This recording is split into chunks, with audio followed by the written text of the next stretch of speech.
The $36 trillion debt nobody knows how to pay.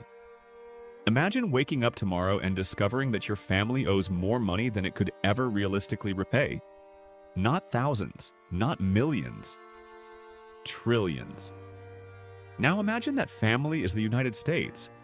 America's national debt has crossed $36 trillion. The number is so large that most people simply stop thinking about it. It feels abstract, like a statistic meant for economists, politicians, and television debates. But here's the uncomfortable truth. This debt affects mortgage rates, inflation, taxes, government spending, the stock market, and even the future value of every dollar in your wallet. And almost nobody is asking the question that actually matters. Not, how did we get here? But, how do we ever get out? Because the honest answer might be, nobody really knows. Let's start with a simple story.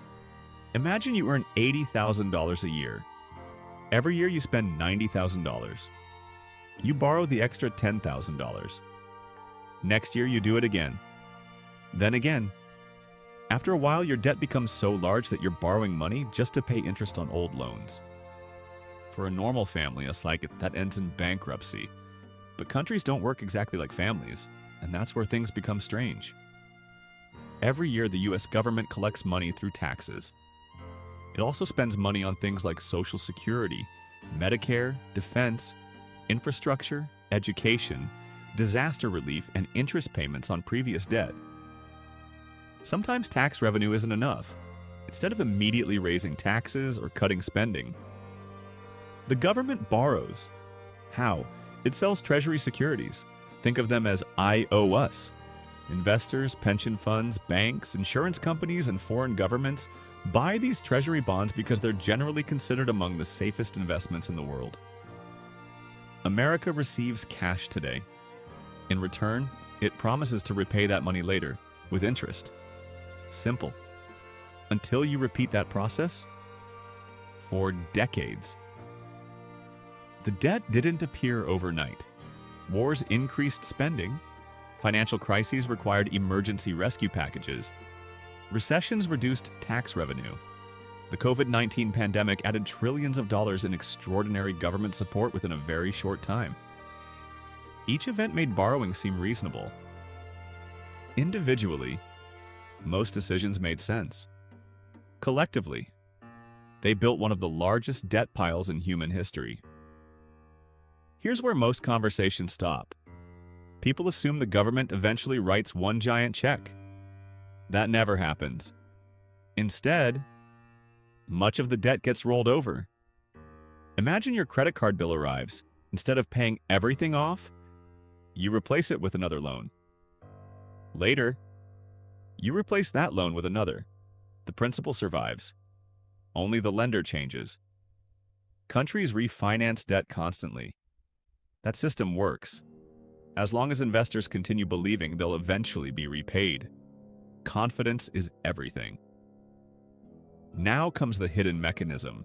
The debt itself isn't necessarily the biggest problem. Interest is. When interest rates stay low, borrowing remains relatively affordable, but when inflation rises, central banks often raise interest rates.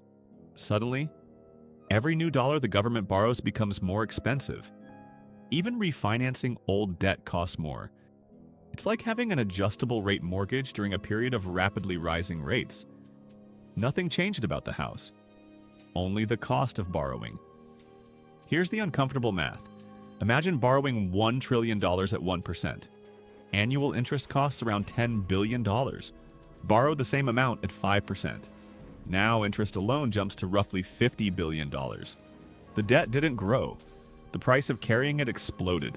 Scale that across tens of trillions of dollars. And interest payments become one of the fastest growing expenses in the federal budget. Money spent paying interest isn't building highways. It isn't funding research. It isn't improving schools. It's simply paying yesterday's bills. So why doesn't America just print the money? Technically, the government issues debt, while the central bank operates separately with its own responsibilities. Creating too much money without matching economic production risks fueling inflation. History offers painful reminders. When governments create excessive money while real production can't keep up, prices often rise dramatically. Savings lose purchasing power. Confidence weakens. The problem doesn't disappear. It changes form. What about raising taxes? That sounds simple until you realize higher taxes can slow investment, reduce consumer spending, or become politically unpopular. What about cutting spending? That sounds simple too, until someone suggests reducing programs that millions of people depend on. Every solution creates another problem. That's why debt debates rarely produce easy answers. Here's another irony.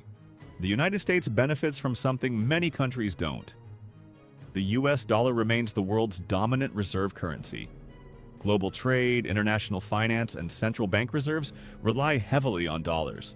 That creates enormous demand for US Treasury securities. In other words, the world helps finance America's borrowing. Few countries enjoy that advantage, but advantages aren't unlimited. They depend on trust. Imagine lending money to your most reliable friend every year. At first, no problem. Years pass. The amount borrowed keeps growing. Eventually, you don't ask whether they missed a payment.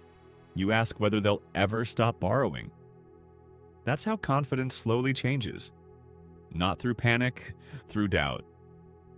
Financial markets pay close attention to that shift. Now zoom out. Suppose interest payments keep growing faster than many government programs.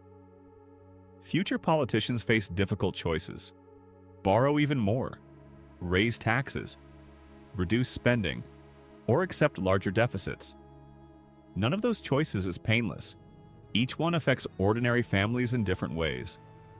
Through inflation, higher borrowing costs, slower economic growth, or reduced public services. Here's something even more surprising. A country doesn't necessarily fail because its debt becomes large. History shows that what often matters more is whether investors continue believing the debt remains manageable. Debt is partly mathematics, but it's also psychology. The moment confidence changes, markets can react much faster than governments. So, is America's $36 trillion debt impossible to repay? Maybe that's the wrong question. Perhaps the system was never designed for the debt to completely disappear. Perhaps it was designed to keep rolling forward, generation after generation, as long as confidence survives. Which leads to one final question. If the world's largest economy depends on constantly borrowing more money to keep everything moving, what happens the day investors decide they no longer believe the story? If you enjoy this video, subscribe our channel Hidden Economics and like, comments,